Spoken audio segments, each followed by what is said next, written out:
Good afternoon, everyone. I will give everyone a couple minutes here to get situated and online. We've got a full house this afternoon, so I'll make my way through some housekeeping items, and then we can move on to our tax update, and then ultimately Matt, who hopefully will be sharing some insight into where we stand, the state of the union, so to speak.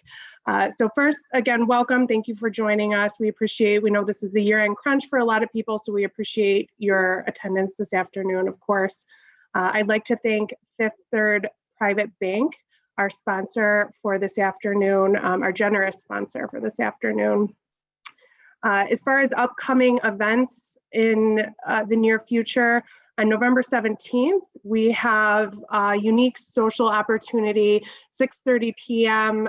Bridget from Luna Bakery will be telling us a little bit about her small business challenges, COVID challenges, sort of her career trajectory, and she'll share with us some fun information about designing charcuterie boards and wine pairings and all of that. So if you haven't signed up yet, please do. November 19th, we'll have our virtual networking event at 1 p.m. And then of course on December 8th, we will have our December luncheon webinar. Don Laubacher and Al Yambor will be talking about charitable gift strategies. For any guests joining us this afternoon, welcome. We're glad to have you. If you'd like more information about what membership, please visit our website. Feel free to email myself or our admin, Lawrence Migelski, for some more information. As a final housekeeping item, if you have questions, please feel free to use the chat feature to submit your questions during the presentation, and then we will share them with Matt at the end. There will be a survey at the end of the program as usual. Please complete it so that we can continue to provide quality content to our membership. And then finally, certificates of completion for the various CEs. You can go ahead and read the timing on those, but we will work to complete all of that. So again, thank you for joining. We have 153 participants this afternoon. A lot of people looking forward to Matt's presentation, I know. I will turn it over to Kim briefly for the tax update, tax and legal update. All right, I'm gonna share my screen so you guys can all see the handout. It either is now or shortly will be up on the EPC website. Before we went online, Matt was talking about the value of being succinct, and in that spirit, I'm going to try to be quick and get out of his way because we all want to hear what he has to say. Thank you to the Jewish Federation of Cleveland once again for sponsoring this month's tax update. And just as a refresher, and for those who weren't here last month, because we skipped April through October, we're sort of playing catch up with these tax updates. So last month we did April, May, June. Today we're doing July, August, and September, and then next month we will do October and November, and then we'll be back up to where we belong. We had a couple of final regs come out this month. The first one is the regs implementing Code Section 4968, which came in the 2017 Tax Act, excuse me, and imposes the 1.4% net investment income tax on large colleges and universities. The final regs are substantially different from the proposed regs that came out in 2019, and they're substantially more friendly to the schools. They have a more detailed definition than the proposed regs had of how to determine who a tuition paying student is for purposes of the statute. It defines net investment income. It goes sort of through a lot of the detail there. So for those of you for whom that's relevant, we also have the final regs on trust and estate administration expense deductions and how 67E and 67G, the revocation of 67G, play together. This is very similar to what we saw with the proposed regs in May.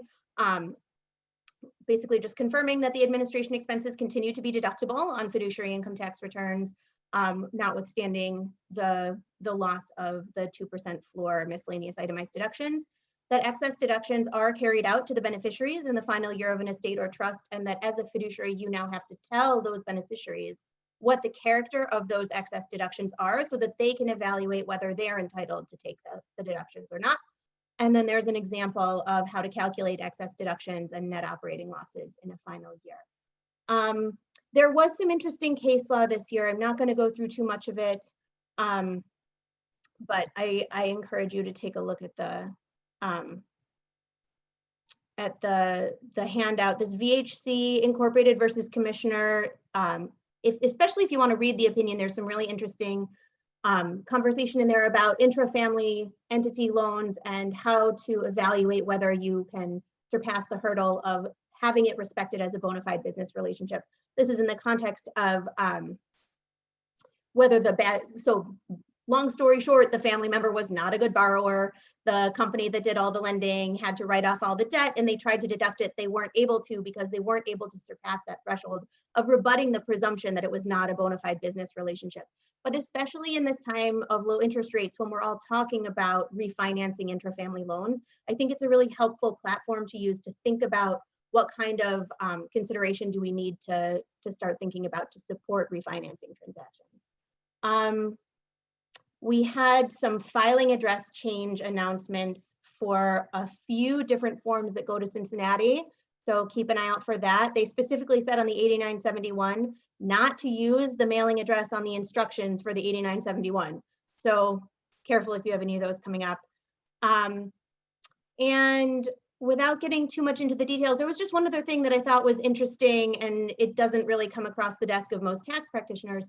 But earlier this year, the Department of Labor issued a series of proposed ERISA regs that seem to walk back from plan sponsors' ability to offer ESG investment options in their plan portfolios. And they've gotten a lot of pushback from the institutional investment managers, basically saying, you know, it's a false dichotomy that you have to trade off your investment returns in exchange for ESG investment priorities. And there have been some sort of murmurings in the background that it really is sort of a pretext, because what they're really trying to do is make sure that the ERISA plan sponsors are still stuck investing in oil and gas companies, which I think the whole chatter behind this is super interesting. And I know we talk a lot about ESG in this group. So just things afoot, you know. So I will stop sharing my screen and hand it over to Kate so she can introduce Matt. Thank you, everyone. Thank you, Kim. I love this because now I have to do a little bit less research and I can go pull your stuff up and look at it. So I'm here today to introduce somebody that does not need an introduction. Our speaker today is Matt Kadish, and he was kind enough to join us 4 years ago this week and is back again.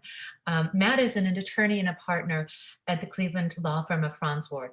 His practice covers a wide range of tax-related areas, including estate planning and business succession, foreign bank account reporting and related issues, entity taxation, exempt organizations, and representation of clients before the Internal Revenue Service, and U.S. Tax Court.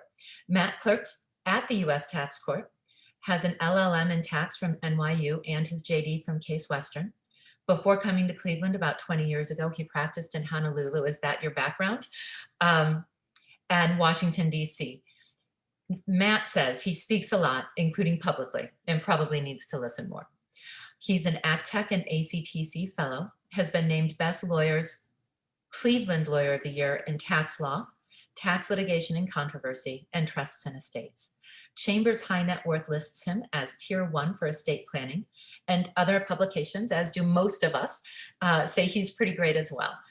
The Estate Planning Council of Cleveland awarded Matt the Exceptional Service Award and named him in its 2013 Distinguished Estate Planner, perhaps most relevant to today's topic. As CEO and VP Legislation of the Small Business Council of America, Matt helps lobby in Washington for small businesses on income and estate tax, benefits, and healthcare matters. In 2007, he had the privilege of testifying on tax relief for small businesses at the invitation of the U.S. Senate Finance Committee. So welcome, Matt. We're all waiting with bated breath.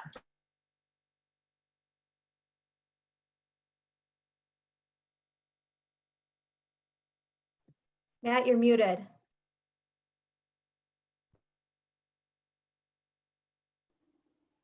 Thank you, Kim, and thank you, Kate, for the introduction. I couldn't have said it better if I'd written it myself.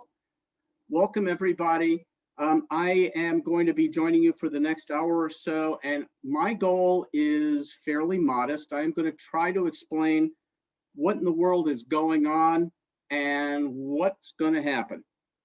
And so let's start off. Here's a roadmap. I am a big believer in organization and synthesis. I get lost, I get distracted. So this is what we're going to be going through. We're going to set the table. We're going to talk about what happened. We're going to look at the landscape on Capitol Hill, legislative prospects, and then what sort of planning specifically relating to estate planning.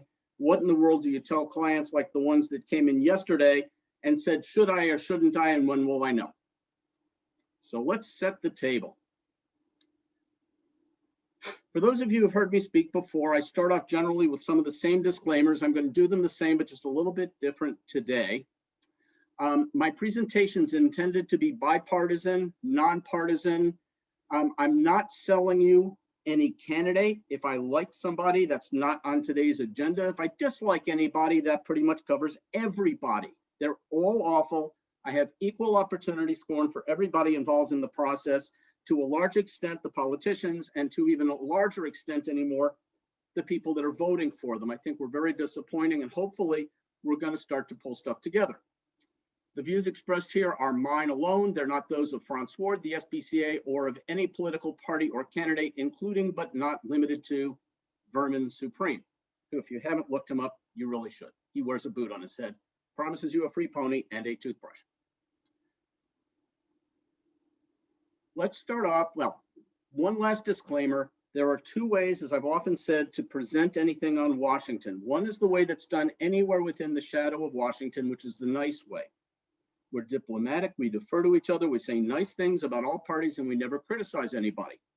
And that's boring. And my commitment, to the extent possible, is not to make people listen to me if they're going to be bored. You can disagree with me. If you're really, really frustrated and angry, you can scream as loud as you want to. Please leave your thing on mute. There's also the interesting way. And that brings to mind one of my favorite quotes. If you don't have something nice to say about someone, come sit next to me. If I have not offended you or something that's important to you by the end of the speech, please feel free to email me or call me and I'll do it to you personally. It's not for lack of wanting to. I'm trying to kill all of the sacred cows. I'm really not trying to play favorites. Why do I say that? Because in such a politically charged environment where everything's so partisan, if you say anything critical about anybody's position, they think you're attacking them. I just think some of the positions are wrong, or I don't understand them well enough. And I'm probably going to do more explaining than understanding, because I've been trying for the past 15 years to learn as much as I can about the system and the people in it and who support it. And I'm still finding out how little I really know. But what I figured out so far is in this presentation. One of the most important Northern Stars for our analysis, as advisors who are trying to explain to our clients what they should plan on, what they should expect. If you're going to guess what Congress or the White House is going to do, use political logic and not intellectual logic. The more education you have, the harder it is to accurately predict what Congress and the White House are going to do. Why? Because most of the time they're not trying to do what's right. They're trying to do what the people want.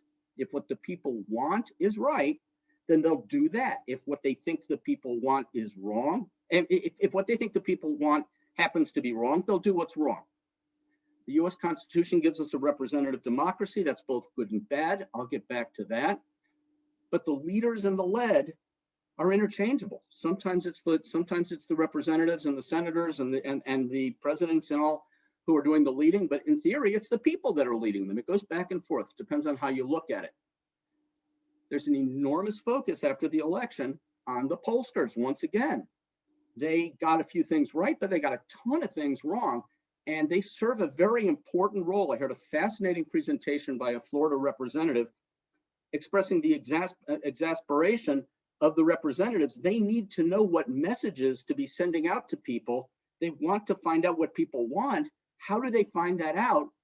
And the pollsters are an enormous part of it. They're not going to listen to the lobbyists instead of the pollsters. So there's a lot of self-examination going on that. And I think the alternatives are going to be to try to encourage the pollsters to do better. I don't think they have a particularly good substitute.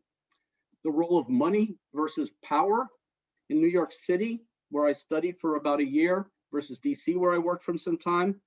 In New York City, money is king. Cash talks. In DC, you can have all the cash in the world. If you don't have access, you don't have power. Look at Bloomberg, look at Jeb Bush in their primaries. They had all the money, they had all the contacts, they didn't get anywhere. Look at the senatorial candidates who had all kinds of money and didn't prevail. It's not necessarily enough. The message matters, both how much you get it out, how good it is, the timing, and I'll note a little bit of irony and self-pity. As an ADD person, I pick topics where I stubbornly decide I don't want to learn them, I don't want to understand them. One of them was high school civics with Colonel Brower at Kent Roosevelt Public High School, where I sat there and wanted to hurt myself. I was so bored and did everything I could to ignore it. And that, of course, led me to be the CEO of a national lobbying group, learning civics and living it. And as a French literature major, I just don't like learning history. I spent this Sunday desperately trying to learn more about the Civil War so that I could make sense of everything that's going on right now. And I found that to be very ironic, and it'll come back to bite you if you think you're going to be able to avoid learning things. Did somebody say history? Why am I inflicting something I hate on you? Let's go back to 1860. We were a country that was already divided. The North was predominantly urban and industrial. The South was predominantly rural and agricultural. There were issues of human rights versus property rights. There were various other issues, not wading into what the Civil War was entirely about, but that was a factor. There was a lot of stifling of debates over volatile issues. There was a gag rule imposed on the House floor for 7 years that barred anybody from reading any petitions regarding anti-slavery stuff on the House floor because it was getting violent. There were numerous fights between congressmen, including the 1856 caning of Senator Sumner, pictured on the bottom right. Our country was already perforated. In 1767, the Mason-Dixon line was done over a property dispute between Pennsylvania and Maryland. But in 1820, issues of slavery had already started to bubble up, and that pre-existing line became the unofficial boundary of the free and the slave states. So when the Civil War began, it was clear that if things went wrong, things were going to split somewhat based on that. And the North was the North and the South was the South. And we were fighting about whether or not we would remain a single country or split in two. And the Civil War lasted for 4 years over that. So now, are we the United States or the divided states now? We're still a country divided, and we're still fighting urban versus rural. We're still dealing with establishment versus anti-establishment. Don't you tell me how to run my life. We're still suppressing the discussion of volatile issues, the lack of dialogue. We think we can forbid people from speaking about ugly, awful things, and they just move from Facebook to Parlay and things like that. We're looking at gaps. We're looking at a wealth gap. We're looking at a success gap where the economic recovery has hit some industries and some communities and some people and not others. We're looking at racial gaps. We're looking at empathy gaps where people are only listening to positions they agree with. I spoke 4 years ago in Atlanta to Southeastern ACTEC lawyers and asked them to teach me why they voted for Trump, because I was then and still am trying to learn what Trump supporters value and what made them vote for Trump. And the things that they came up and told me were absolutely fascinating. And I relayed this to my best friend, who for my birthday got me a shirt that said, "Teach me." I don't know what I don't know, and I'm still learning. So what's the end game? What happens if we don't resolve the urban versus rural dispute that's going on right now? We can't just do a Mason-Dixon line on this one because most of the states are internally split. Take a look at the right. Look at how many states have substantial rural populations. Drive through Ohio and go from the blue signs to the red signs. Even within each county. Are we going to resolve our difficulties through dialogue, through conflict, through compromise? Or, like many of our clients, are we going to stick our head in the sand, our rear ends in the air, and then see what evolution does with us? And oftentimes, our country deals with things only in crisis, so we take the ostrich approach more than we might like to think. I frequently quote from the Federalist Papers that talk about some of the issues before the Constitution was finished. Any issues that we didn't resolve in the Constitution are generally still sitting there unresolved and causing problems frequently. Some of them, populism versus strong executive, is very prominent right now. Are we motivated by power? Are we motivated by policy? Federalist Papers number 1. The real question was it going to be power to the people or concentrated power among the ruling elite who were educated and knew best? The ruling elite, know best people said, we're going to do the best thing. We're the most educated. And the opposing people said, that's why we left England. That's the king. We don't want that anymore. And the other people said, well, how about power to the people? To which the elitists said, have you seen the unwashed masses? Have you smelled them? God only knows what they're going to do with the country. And we continue to vacillate back and forth between those two issues, and things haven't changed that much since then. So what just happened? Let's take a look at the president, the Senate, the House, and some other stuff. As of right now, the unofficial results are posted on the right. I grabbed that from the AP as of 2 days ago. The Electoral College is due to vote on December 14th. January 6th is when Congress tallies. There's lawsuits pending. There are legal aspects from the lawsuits. The Trump administration, it's very interesting. Many people are speculating about whether Trump is going to concede. And I theorized a week ago, and it seems to be becoming the case, that he's not going to give up power easily. If the Biden camp and the Democrats are going to take over the White House, it's going to cost them something one way or the other. They're going to have to fight between now and January 6th, or they're going to have to come up with something that's going to make the Trump camp want to concede gracefully. And we may find out, or we may never find out what that is if that happens. And so if it happens and you find out what it was, let me know. I'm dying to find out. But the transition is being officially held up across the board. A couple of days ago, it wasn't clear.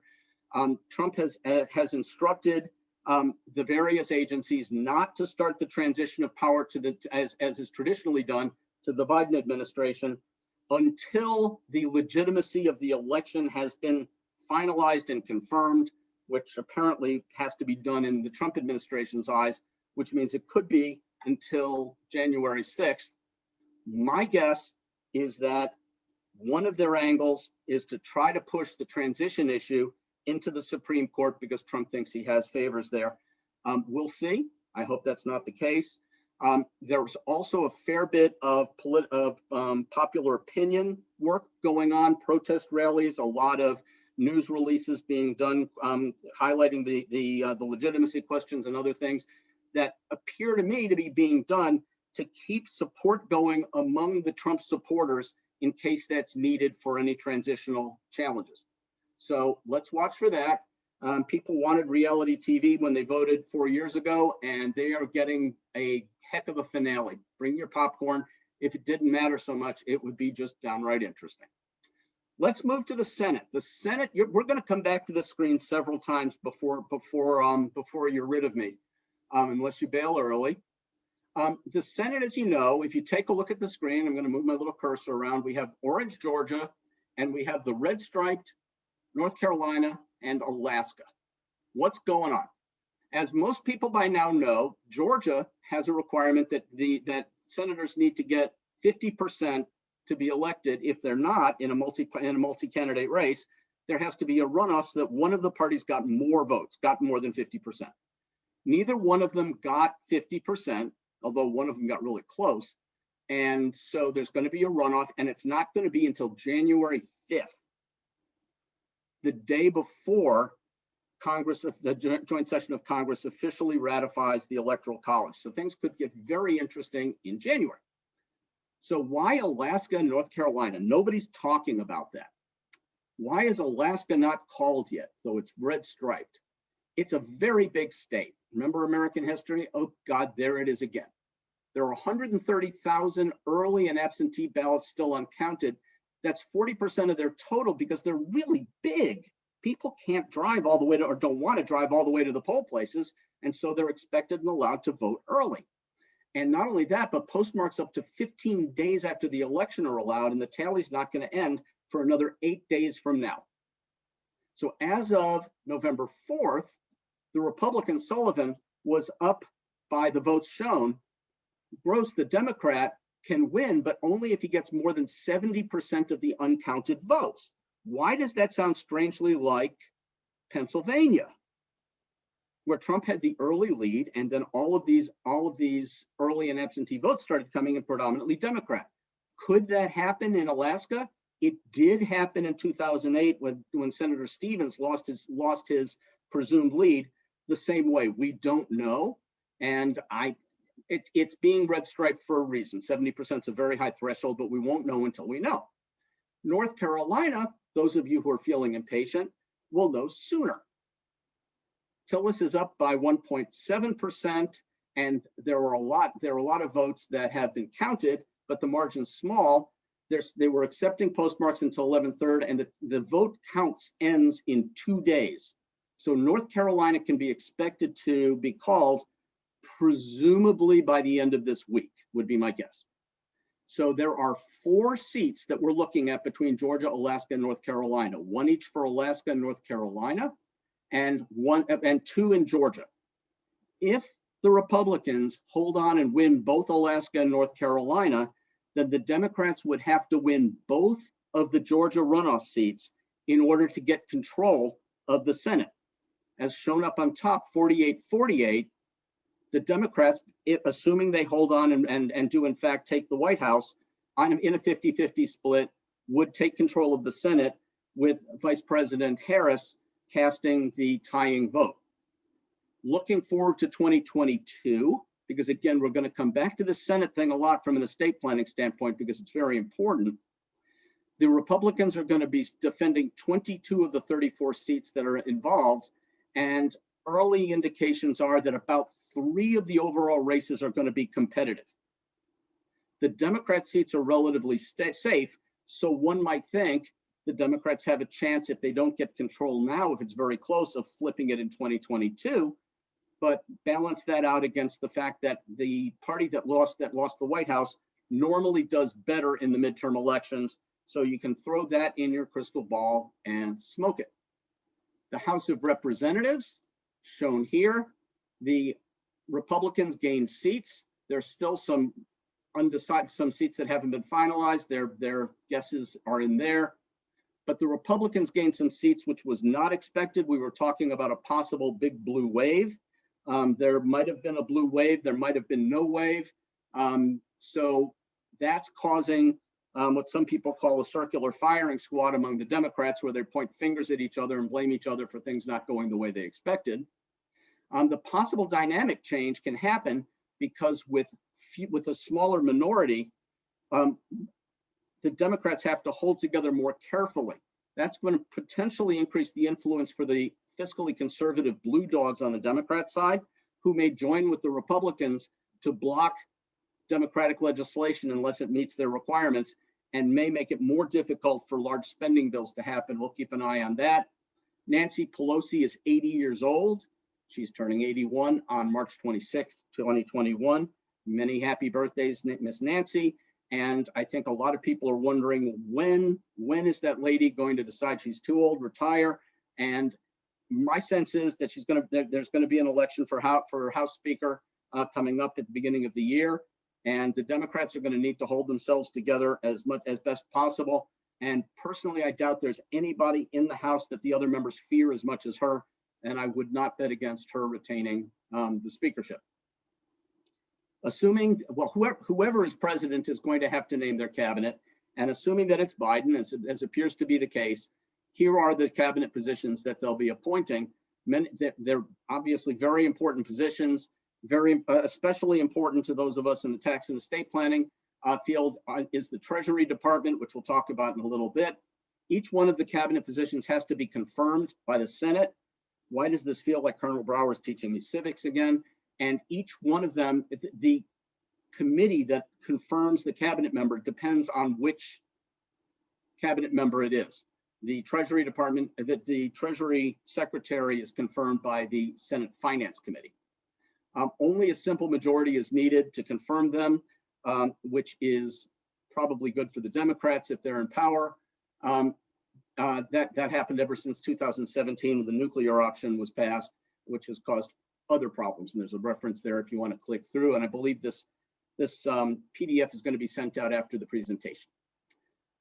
Even though it's not strictly federal, it does affect the federal. The state houses were a major battleground for the Democrats, as I'm sure everybody knows from last night when you were rereading the US Constitution, as all good Federalists do. Article 1 says that the representatives to the US House are apportioned based on population within each state every 10 years. The US Census determines what each state's population is. And you'll recall there were all kinds of skirmishes over the past few years about who was going to get counted and how. And the state, I've listed states that are expected to lose seats in the redistricting versus 10 years ago. Ohio's among them, and the states that are expected to gain seats. Losing seats means that you'll have fewer representatives in the House and proportionately less power. It also means that it's like a musical chair game. If the state of Ohio has X number of representatives, when the music stops, someone's not going to have a chair. And so, since the Republicans will presumably be governing the redistricting, they usually do it in a way that benefits them. Each state that has more than one representative draws their districts on how to vote on it, that they're going to vote on the representatives, and it generally remains in effect for 10 years. So that means 5 congressional elections that are going to be affected by it. The Democrats tried really, really hard to make gains on this. And in 2011, the Republicans had total control.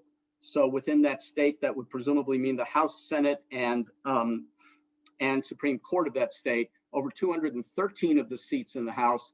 And 2021, it was reduced to 181. The Democrats were hoping for a much better result. And there's redistricting form underway in some states, including Ohio, which hopefully will counterbalance the gerrymandering Supreme Court decision that said they think gerrymandering is the state's problem. So what are we going to learn from what just happened? We have a profoundly divided country after a narrow and hard-fought election. We're getting a close-up look at how important the state attorney generals and election boards are. Stacey Abrams, after her defeat and complaints about the election process, dedicated herself to that in Georgia and is finding certainly an awful lot of attention for the efforts that she's done there. The role of media, traditional versus social, Twitter, access, free speech, harm speech, YouTube and Google. YouTube, I mentioned Google because Google bought YouTube. Facebook has been more restrictive after facing a lot of criticism about allowing untrue things or insightful things.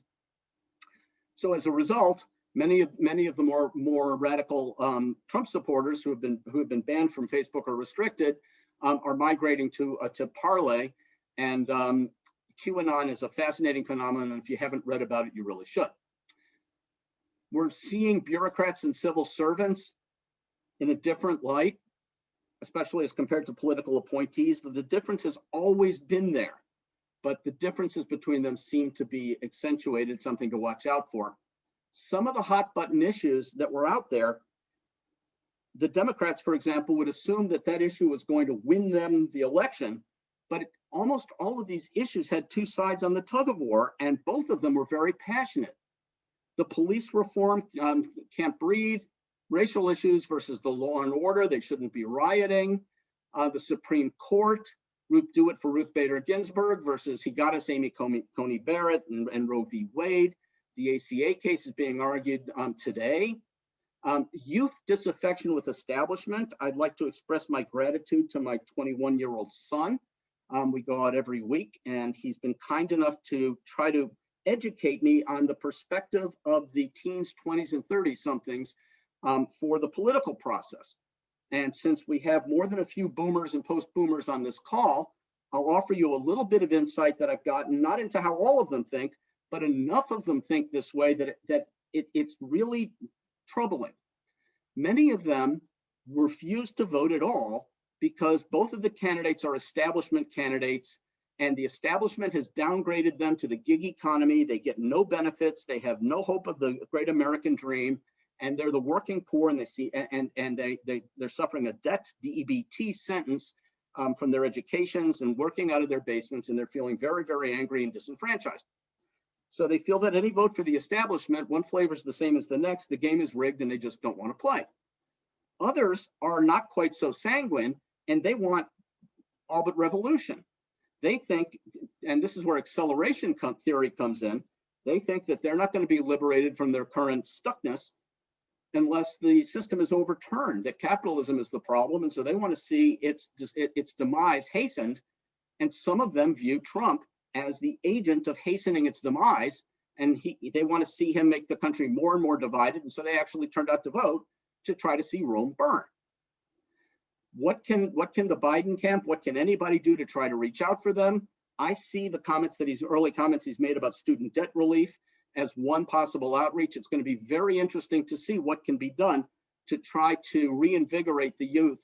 They did turn out to vote in bigger numbers than they have in the past, but what's going to happen if they see things didn't change is very interesting. One other point I'd make on the youth disaffection is the contrast between Pete Buttigieg and Bernie Sanders. Pete Buttigieg looks like one of them, and they, by and large, hate him. Why do they hate him?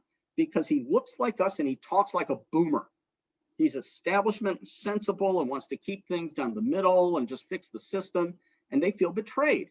Bernie, who looks like he's 80 going on 120 compared to Buttigieg, gets them. He wants socialism. He wants to change the system. And they said, well, that's not quite where we want to go, but it's sure a lot closer. And they were very motivated for them until they stopped turning out and he lost the primary. The Hispanic vote, the Democrats were sure they had it on the Hispanic vote. Not so much. They did well in Arizona. They did poorly in Florida. Very, very different concerns in the Hispanic community. They are not a unified front. Very worth reading about, learning about. Kamala Harris, her impact, especially with women and persons of color, is fascinating. It's going to be very interesting to see. I've not seen exit polling on how much it affected the vote, but in hindsight, it seems to have been a good choice politically. And she seems to be motivating a lot of women, especially, to believe that there's glass on the floor, and that's kind of fun to watch. By the way, on the youth disaffection, I have the picture on the right from 4 years ago from the Hillary campaign. That was one of her Twitter attempts to reach out to the youth. How does your student loan debt make you feel? Tell us in 3 emojis or less. I'm not making this up. Other issues that seemed to do well on the ballots were recreational marijuana, the minimum wage, including in Florida, where the Republicans carried, but the minimum wage of $15, traditionally a Democrat issue, did well.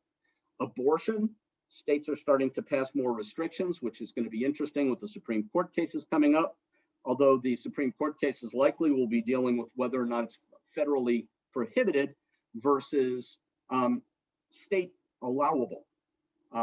Glad to talk with anybody about that if that doesn't make sense. Some key dates that are coming up: November 12th and 18th, we're going to see the tallies end. So by November 18th, 8 days from now, we will know about half of the remaining Senate seats, barring any recounts, barring any changes, and recounts rarely change the results, although they can.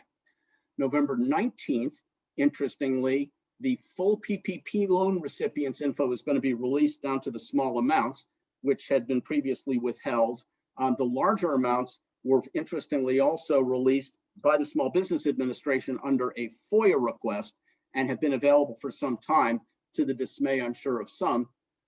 December 14th is when the Electoral College formally votes for the president. So the action that takes place between now, November 10th, and December 14th will be very significant if it affects that. I've had questions about whether or not the people who serve on the Electoral College are allowed to vote differently than their states did. And I haven't dug all the way down in the rabbit hole, but there are 18 states that allow so-called faithless electors. A total of 10 faithless electors out of all of them happened in 2016. And we don't know behind the scenes what's going on with that and whether any of that's going to happen. In the other states, beyond those 18, they are not allowed to vote differently than their state. If they did, it wouldn't count. and they'd be forced to vote that way.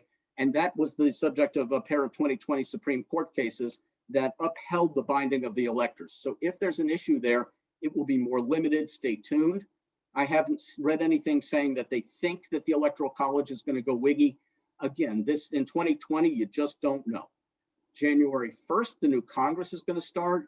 January 5th, the Georgia Senate race runoffs. January 6th, a joint session of Congress formally counts the electors' votes. What a peculiar thing, says my wife. Didn't they vote on December 14th? Don't we know what's going on? And the answer is, I haven't gone down that rabbit hole. Best I and she can guess at the moment, the new Congress is going to formally approve what the Electoral College did. So if there's funny business, it's either going to happen between now and December 14th, or maybe between December 14th and January 6th. We'll see. January 20th is when the inauguration happens. Could there be funny business between the 6th and 20th? I don't know. We all hopefully hope not. Pardon me? A lot of people are wondering what sort of pardons are going to happen. Let's not throw stones in a discriminatory fashion. If Trump does a bunch of pardons in his last months as president, that's going to make them precisely the same as all of his predecessors. All presidents have done most of their pardons during their lame duck session when they had stand nothing to lose. Who he pardons, how much he pardons, that's something that's worthy of praise or scorn. You can take a look at that. But the fact that he's doing more pardons in itself is not something to throw stones at him about. That's what presidents do. Is he going to pardon himself? Can he pardon himself? Will he resign and have Vice President, then President Pence pardon him so that doesn't work? Highly, highly doubtful whether he could or not. I think it's very doubtful that he will for various reasons. His family, his colleagues, the usefulness of a pardon is greatly mitigated by the fact that many of the charges that are potentially headed his and their way are state charges in the state of New York, which cannot be federally pardoned and can only be pardoned by the governor of New York, who is a Democrat and seemingly unlikely to issue such a pardon. Also, if anybody who's pardoned federally doesn't stand the risk of double jeopardy if they haven't been convicted on the federal side, and might also have to testify because they don't face any criminal charges in a federal trial. So it gets very complicated. You can recreate with that all you want to. So what are we worried about? The people that the Trump supporters, by and large, aren't terribly worried. They're worried that Biden's going to become president, but he might become president. The people that are concerned about Trump acting in an unpredictable way or in destabilizing way are worried about the following things. One, there is a long-standing tradition that everybody plays by the rules. President Trump isn't a big fan of playing by the rules. That's part of his charm to many of his supporters. He's filed lawsuits. He's not likely to issue a concession unless he feels a good reason to. The peaceful transition of power has two parts to it. One part is the transition of power. The other part is peaceful. How much tweeting is going to be going on? Are there going to be a lot of inflammatory things said to try to fan the flames of the supporters? On Twitter, interestingly, his world leader exemption is going to end when Biden is sworn in. At that point, when if he makes false or inflammatory statements, those are no longer given the leeway that the few world leaders get to be able to continue to tweet, and he'll get barred from Twitter and he'll have to find a different megaphone. His comments about stand down and stand by, the Proud Boys and some others have made some statements suggesting that they don't feel that's in force anymore. And people are worried because the executive branch, and Trump in particular, is in charge of the federal law enforcement and the military. He just fired Mark Esper, the Secretary of Defense, who was viewed as a real firewall against any improper activity. He was the first major hiring that was done, which some people view as optically troubling. It would not be surprising or even necessarily particularly inappropriate if Trump fires anybody that he really, really doesn't like. Hopefully he won't do it in a way that impedes the operation of the government. He may and already has done some late civil service hires, which are offered legal protection and can't be immediately undone by the Biden administration. There's going to be lame duck legislation that we're going to talk about in a little bit. And what's he going to do if and when coronavirus relief legislation comes along through the House and the Senate? Is he going to veto it, which would anger liberals who want to see, the progressives who want to see relief going on? Or will he sign something that provides massive relief spending, which up until now, he said, let's help everybody spend lots of money, which would make conservatives really angry. On the appropriation side, the funding of the government, which we'll mention, he's previously been perfectly happy to shut down the government. He thinks the symbolism of it isn't troubling at all. And so that may be viewed as leverage for other things legislatively. People are concerned that there are going to be even more federal court appointments rushed through and then hastened through the confirmation process by McConnell and the Republicans. They're worried about last-minute immigration enforcement, rounding people up and throwing them out, finalizing regulations that have been proposed, which makes them harder to get rid of versus executive orders, which can generally be flip-flopped more quickly, and document retention directives, given that there's going to be a lot of people interested about what happened in the government and what happens if those documents aren't there and what are they going to do about them. So if you sleep tonight, I apologize. I did my best to keep you from doing that. Tax legislation, prospects, and factors. Will there be tax legislation? Let's talk about five key factors in whether or not there will be and what they will be. Our first factor is the economy. What's the coronavirus going to be like in the first and second quarter of 2021? We don't know, but there's reasons to believe that we might be facing a very, very bad winter. We seem to be showing a recovery in at least in many parts of the economy. But if this thing doubles, triples, or gets really, really bad and we're shut down out of necessity, that's not going to help the economy. And the worse the economy is doing, the less likely they are to raise taxes and the more likely they are to try to help people through tax incentives, if any tax bills happen at all. The public debt and the public deficit. The public debt information is summarized there. It's 27 trillion as of this October. It's the first time it's exceeded our gross domestic product since 1946, right after World War II, and is $4 million bigger than a year ago. Much of that is due to coronavirus relief. Deficit, $3.13 trillion as of the end of fiscal 2020. It's over triple a year ago as a percentage of GDP. So we're borrowing like crazy to try to keep this ship righted during the coronavirus trouble. Spending related, in 2017, the Tax Cuts and Job Act, TCJA bill, spent $1.5 trillion net of offsets. And then corona relief has already exceeded $4 trillion. And the breakdown of that is down if you're interested in seeing where the various compromises were on who got what. Unfinished business. Are we going to have a second coronavirus relief act, the Son of CARES Act, or the no, really, let's pretend we care act, or whatever you want to call it? If it's not completed by the end of 2020, that is going to be a major carryover issue in early 2021, and it's going to take up a lot of Congress's time. As you saw with $4 million, there's a lot of money. However much it is, it's going to be a very big number involved, and that's going to take a lot of debating. So look for that hopefully to be resolved by the end of 2020, or else nothing gets done without that competing for it substantially in the first part of 2021. Different priorities between the House and the Senate, the Democrat priorities and the Senate priorities. I won't go through them in detail, but they are relatively polarized, and it's going to be interesting to see whether or not, I think they're going to have to compromise. The question is, when are they going to do it and how are they going to do it? There are also some interesting expiring provisions from President Trump's August 8th, 2020 executive orders. Key among them, the eviction moratorium extension, where renters that are living in multifamily homes with federally backed mortgages aren't being evicted until the end of the year.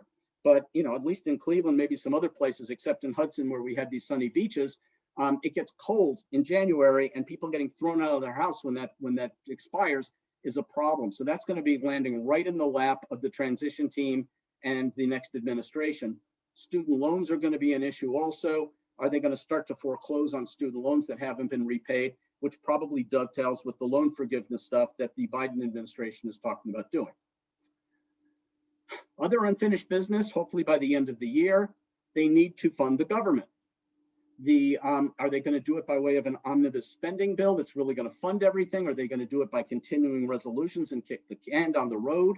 If they don't fund the government by the end of the year, they're going to be busy doing that and arguing about how they're doing that in January and February. Once again, Trump is going to have to sign the bill. And on this one, he seems to enjoy reminding people that shutting the government down could be interesting. So bring your popcorn for that show too. That could be very entertaining. One thing we don't have to worry about until July is the debt ceiling, because at least they suspended that until July 2021.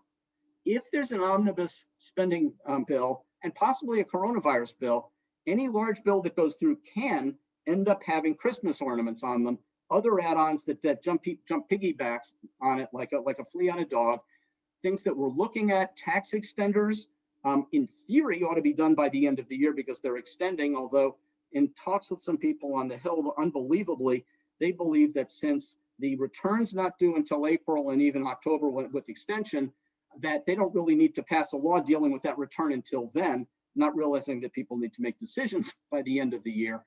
The 2017 technical corrections, there are some very big ones. The Democrats haven't been very interested in fixing it because that was a Republican bill, and they want the Republicans to have to figure out how to pay for the problems that they feel they created. That's a bit of a partisan issue. Deductibility of expenses paid with PPP loans is a potential candidate that we're hoping to get in from the SBCA standpoint into any year-end bill. There are some, myself included, who feel that the IRS's pronouncement that the expenses aren't deductible is not founded in the law when you look at it carefully, but going against the IRS's guidelines presents its own risks, and clients would have to be careful. Hopefully we'll know the answer before people have to file their returns, because otherwise there's going to be some difficult positions or possible protective refund claims to be made on that for accountants who are on this call. No small job ahead. What is the Biden administration looking into? Staffing, when a new administration comes in, they have over 4,000 hires in a normal transition of people that need to come in to do the job of this enormous federal government. And any more Trump fires means more to hire and train. And Trump has frozen funding and access to other key things to allow the transition teams to get started now. So they're going to have a much shorter runway to take off on. And so that's going to present even more difficulties. The cabinet, appointing the cabinet is going to be politically difficult. Many of the cabinet positions, there's a lot of jockeying going on behind the scenes. Treasury, for example, the progressives are pushing for Elizabeth Warren, who would face probably a very difficult confirmation proceeding in the Senate. The progressives are threatening to get really, really upset if they don't feel like they're being listened to. Investigations and prosecutions of Trump administration and related parties. There's some very interesting writings on there, and there's a link there to a video from one of my favorite journalists talking about the difficult decisions the Biden administration is going to have to make about whether or not to bother trying to deal with perceived abuses in the Trump administration, whether to move forward, whether to try to produce the information, whether to try to do prosecutions, whether it's better to move on. If they start to go down that rabbit hole, either on the administration level or in Congress, that could produce and take up an enormous amount of bandwidth and galvanize people further. And that's going to be a very difficult decision, and probably play part in Gerald Ford's decision to pardon Nixon, for which he was considered a traitor by many people when he felt like he was doing the best thing for the country. There are going to be regulations and executive orders, all kinds of things for him to take care of, because you can say what you want to about the Trump administration, but it was not passive. It's been extremely active. It's done something almost every day. Other key factors in whether there's going to be legislation: the Senate. Which party's going to control that? We already looked through that, so that's great news. Georgia, what's the likelihood? You see the percentages there. It favors the Republicans, but it's going to be a very, very busy place down there for the next couple months. There is speculation, who knows, that if it ends up in a 50-50 tie, the Republicans might try to get a Democrat senator to switch sides. Jeffords did that in 2001, taking the majority away from the Republicans, and either side in a 50-50 tie can start trying to persuade somebody to jump ship to give them control. And that could be a very interesting dark horse candidate to happen too, which also makes it even harder to predict, because even once we have the Georgia results, you're still not totally sure forever for sure. So the procedural rules, if the Democrats control the Senate, they can't pass tax legislation without 60 votes unless they do it through budget reconciliation. This is going to seem like Groundhog's Day to any tax policy nerds out there. And here we go again. You can't bust the budget past 10 years without 60 votes. So what do? They pass a budget that says how much they can spend. And say in 2017, they budgeted $1.5 trillion. Anything above that they want to spend, they have to raise taxes. And they don't like to raise taxes because raising taxes makes enemies and means they won't get reelected. And so it's a political balancing act.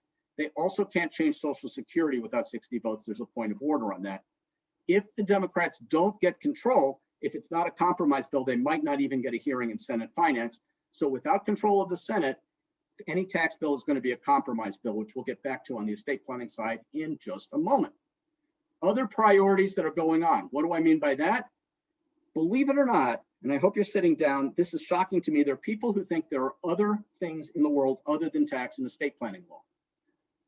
Who we are, and more importantly, who Congress thinks we are, and what they think we care about drives what they do. How do they know? Pollsters, we talked about that. There are some bipartisan issues that show more hope of passing. Stimulus, infrastructure. There's a really wonderful little bill on retirement savings, the Securing a Strong Retirement Act of 2020, recently proposed by Neil and Brady, which incorporates a wonderful list of proposals made by my favorite small business lobbying group, and we strongly support that bill. There are more divisive issues: immigration, environment, police reform, oversight. Taxes may fall in the middle depending on what's done. There are some tax issues that can be, people think that people don't get excited about taxes. Remember the Boston Tea Party. We take our taxes pretty seriously. International relations and trade, some of those actually are consensus issues. The Democrats and Republicans both hate China. They both accuse each other of loving China. They all are upset with what China's doing, and neither one of them is going to be handing things to China from what I've seen. Iran, on the other hand, may be a disengagement versus engagement change, and the other countries as well should be very, very interesting. That's going to involve whoever's Secretary of State and various other cabinet members also. Key factors also in tax legislation are key personnel. So the Treasury Secretary is very prominent. It makes a very big difference. But the Assistant Secretary for Tax Policy, these are the tax policy wonks who advise the presidents in the White House on what things ought to be done to effectuate what they're trying to get done, and they have a lot of influence. So look for who they are, because they're going to have a lot of influence over that. On Congress side, there are no significant changes expected in 2021 on Ways and Means, Finance, or Joint Committee. So what are the prospects for tax legislation? One of the good pieces of news, if you don't like one-sided tax bills or legislation, is that there was no big wave for anybody. When you get a big wave, they use the M word. And when you get a mandate, they say, sorry, but elections have consequences, and this is what's going to happen. And then you have to sit there and grind your teeth and watch when you're the other side. When it's much closer, they have to talk to each other, especially if there's a Republican-controlled Senate. Nothing's going to pass without compromise. And even then, there will be much more compromise than if it wasn't that close. So when things are compromised, they tend to be a bit more policy driven, and rather than just winning.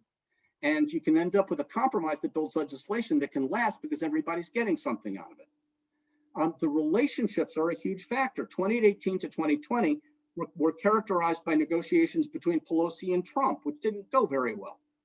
They don't like each other.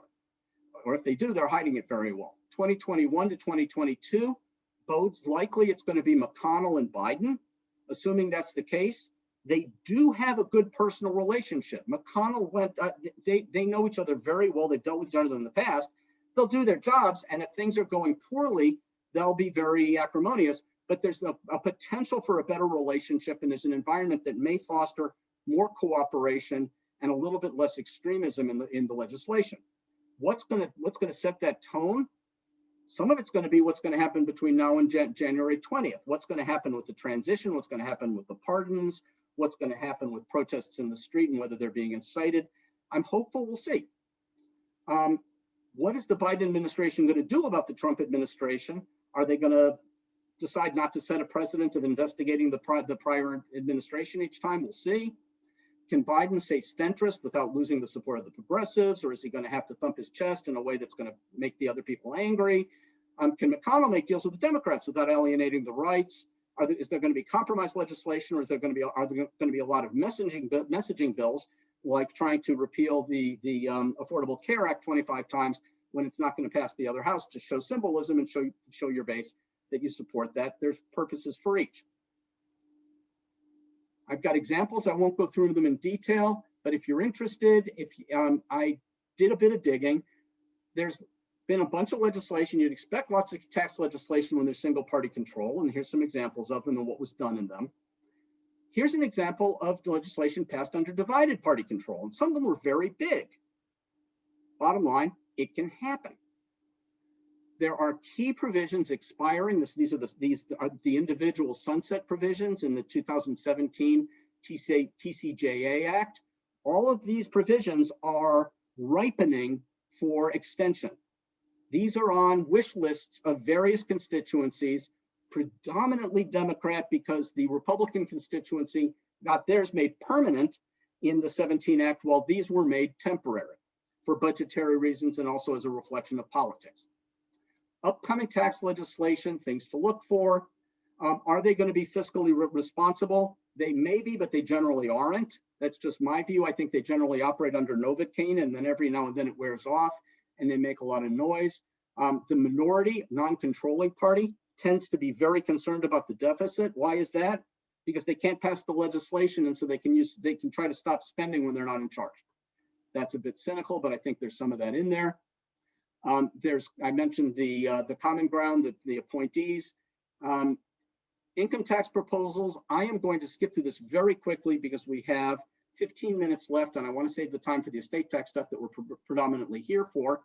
Take a look at it when you're reading through it. The reason there's striking through the huge blue wave rather than just deleting it is because when I presented on it 2 months ago, we were postulating what would happen if Warren and Sanders were driving the bus a bit more, and it doesn't look like they will be, but that's what would have happened, and so I left that in there. Biden's income tax plans are in here, but unless the Democrats take the Senate, it's going to be a collaboratively driven bus and not Biden calling the shots. So it's going to be interesting to watch. This is if it turns out that the Democrats take the Senate, come back to this and look at this more closely, because this could become more powerful. If, on the other hand, for the many of you that I know that are on this call who are Trump supporters, if he pulls a rabbit out of a hat and ends up staying president, his income tax plan is listed here. And if he ends up being president and the Democrats don't, then this is what he's going to be advocating at. The House is still going to remain Democratic, but this is what he would want. And if he doesn't get some of this, he would veto the legislation. That's not going to happen. And here we are. Hallelujah at last, estate planning 2020 year end. If there's anybody on this call that doesn't know what the estate tax is, take a look at this really quickly. It's an excise tax on transferring assets, and you have to look at how much is being transferred. There's exceptions for spouses, annual gifts, charities, and there's a unified life and death cumulative credit. There are different rates in different years based on the law, and there's no clawback according to final regulations that were issued recently. What were the historical estate tax exemptions? I knew you were wondering about that. It just so happens that they're on the screen right now. And you look at us, when a new tax comes in, if anybody's talking about a value-added tax or a national sales tax, don't worry, it's going to be really small. 1916, 1% to 10% top rate. How can you complain about a 10% tax on rich people? Then look at where it ended up. It's 70% from 1935 to 1980. For 45 years, it was 70%. As recently as 2000, it was $675,000 and a 55% tax rate. 2008 to 2020, things started to gear up as the Bush tax cuts in 2000 phased in. 2010, we had the weirdo year where the estate tax expired, which then seemingly benefited George Steinbrenner and the Yankees more than anybody else, which if you're from Cleveland, you can appreciate the bitter irony of that. They even win when they die. And then they're probably going to end up getting our shortstop, but at least hopefully we'll get something back for that. 2020, the exemption, so in 2018, the exemption doubled under the 17 Tax Act from 5.4 up to 11.1. You're looking at the 2010 that became index starting in 12, and it's now up to 11,580 less prior taxable gifts at a 40% tax rate. Are we going to get to the sunset date of 2000 and end of 2015? If the calendar goes as scheduled and Congress doesn't pass a contrary law on January 1st, 2026, Cinderella's carriage is going to turn not from a carriage into a pumpkin, but it's going to turn more from a Porsche into a Chevrolet. It's going to go back from the 11.5 of whatever it's indexed up to down to $5 million plus inflation adjustments. Is that going to happen? We've got some elections happening between now and then. I would handicap that it's not going to stay the same. Why do I say that? Because of the history of all of this. Look at all of these numbers versus these numbers. If the pendulum swings, it's more likely to swing back historically, but we'll just have to see. If it doesn't swing back and you made a bunch of gifts in anticipation, you can't get your gifts back. We're going to talk about that. What does Biden want if he's driving the bus? If Biden is driving the bus, which means the Senate went Democrat, the most important and most awful thing that he's doing, he wants to eliminate the basis step up on death. Why is that a big deal? Because for most of our clients, most Americans, they don't pay estate tax. By the time they're done planning, many of them don't even need tax planning, but they have appreciated assets, stocks, other companies, other things that have grown in value. On death, their heirs can now sell them without an income tax, but if the basis step is repealed, there would start being an income tax for the first time on all of that built-in gain. And the SBCA views that as a major backdoor tax increase on small business owners.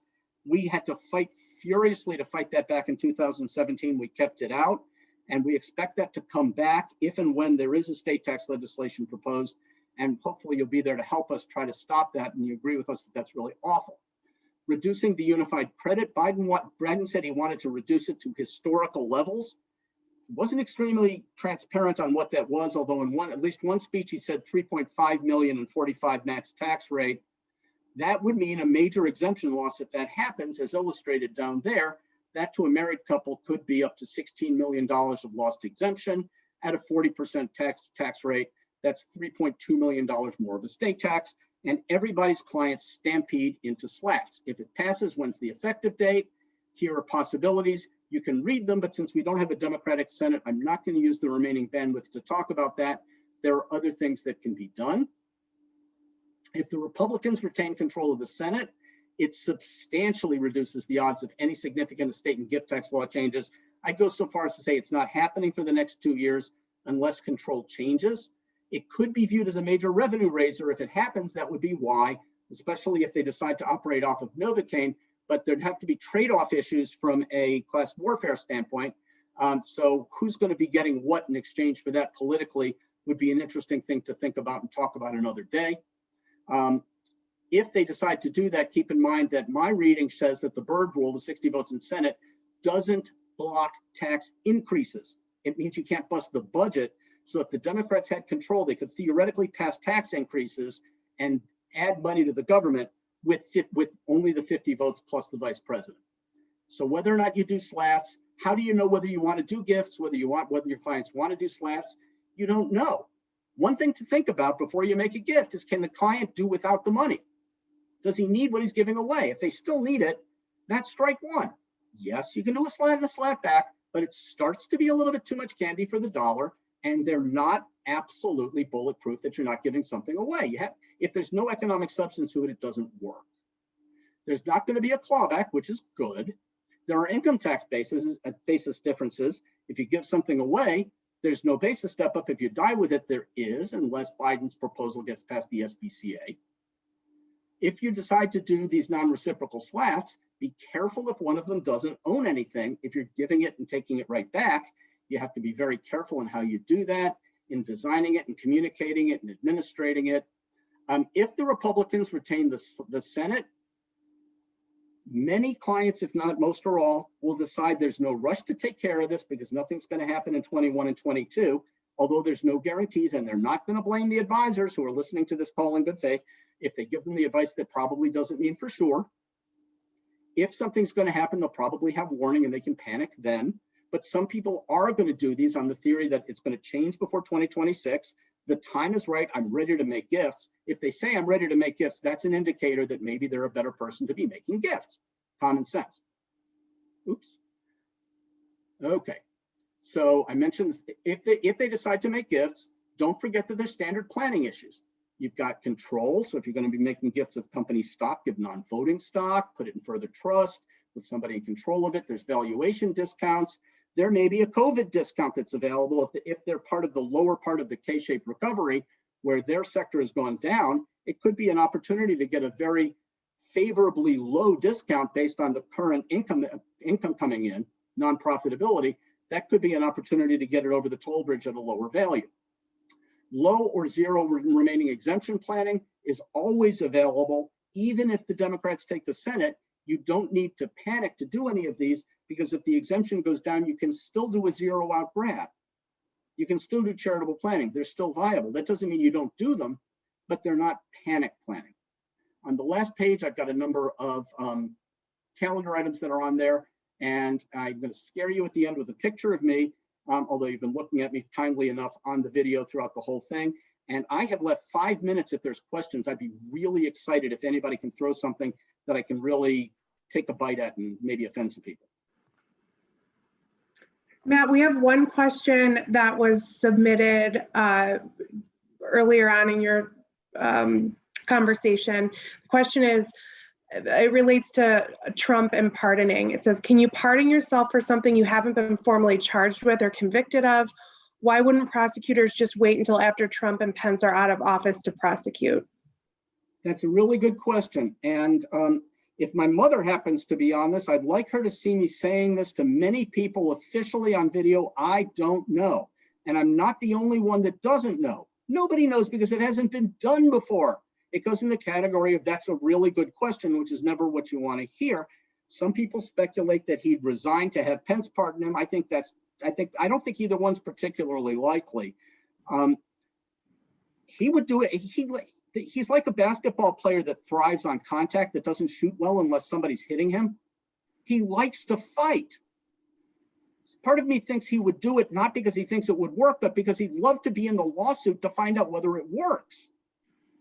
We not only don't know whether it'll work, but we don't know whether he would do it. And if he does it, why he'd be doing it. The man's impenetrable. He's a political genius, but he's really weird. So we don't know.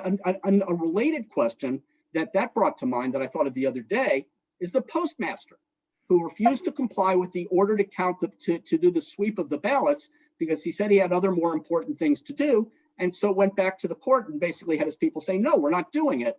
And the judge is really mad. The judge is probably going to do something about it. So I read some people on a discussion group saying, well, isn't he just going to get pardoned? It's a similar question. You got to think that judge is smart enough not to issue any criminal sanctions until after the 20th of January. On the theory that Biden's not likely to pardon him, and that would force Trump to preemptively pardon him when he hasn't even been charged with anything. So the gamesmanship, I mean, like I said, don't buy the small bucket of popcorn. You're going to need extra popcorn to watch all this stuff. People wanted reality TV, and the finale is a doozy. If it even is a finale, because he may run again in 2024. We don't know. It's nuts. Okay, thanks, Matt. And our next, and I think final question probably is, how likely is it that the IRS notice disallowing deductions used for PPP forgiveness be overturned? That's a great question. Start off with the proposition that I mentioned before that I think they're wrong.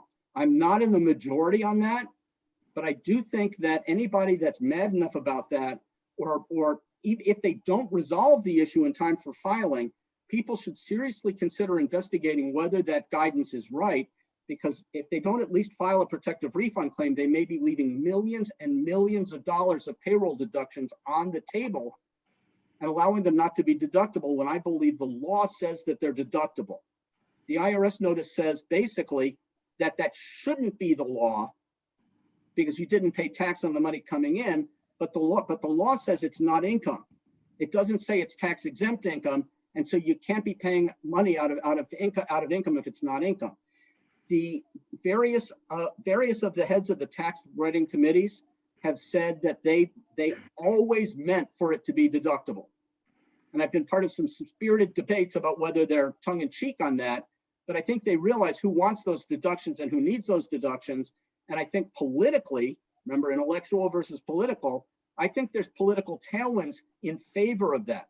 Whether or not that's going to pass is probably going to be determined based on whether the person asking that question and all the similarly minded people make their voices heard loud and soon.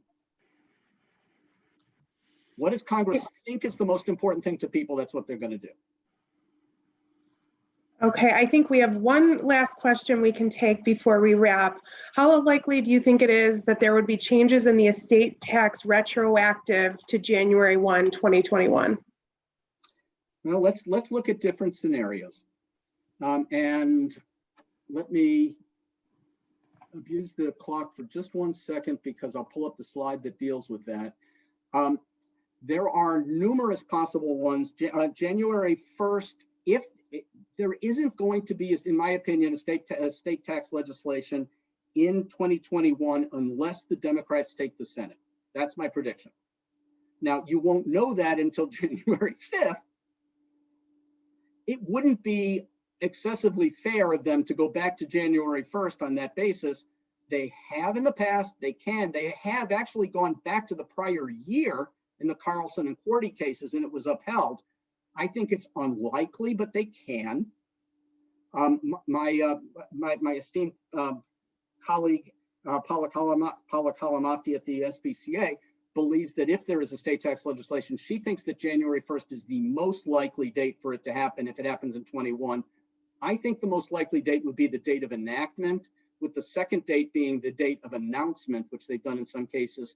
But that really, that ends up being very much in flux if it's proposed. You won't know what the effective date is until it actually passes because it usually changes in the various iterations of the bill, subject of intense lobbying. Great, thank you. Well, thank you everyone for attending. And of course, thank you, Matt, for your lovely insight on everything that's been going on for the last 7 days. We will send out the materials that Matt put together to all of the attendees. So if you'd like to revisit some of Matt's thoughts or his charts and things, you will have that available to you. Again, please fill out the survey so that we can continue to bring you quality content. Stay well. Good luck, everybody, with the end of the year madness, and thank you for joining us. Thank you, Dana. And for anybody, if there are things that I said where I've got gaping holes, as I said before, teach me. Get in touch with me. Tell me some stuff I don't know. I'm going to take it. I'm going to blend it in, and I'm going to try to pass it along. Thanks so much.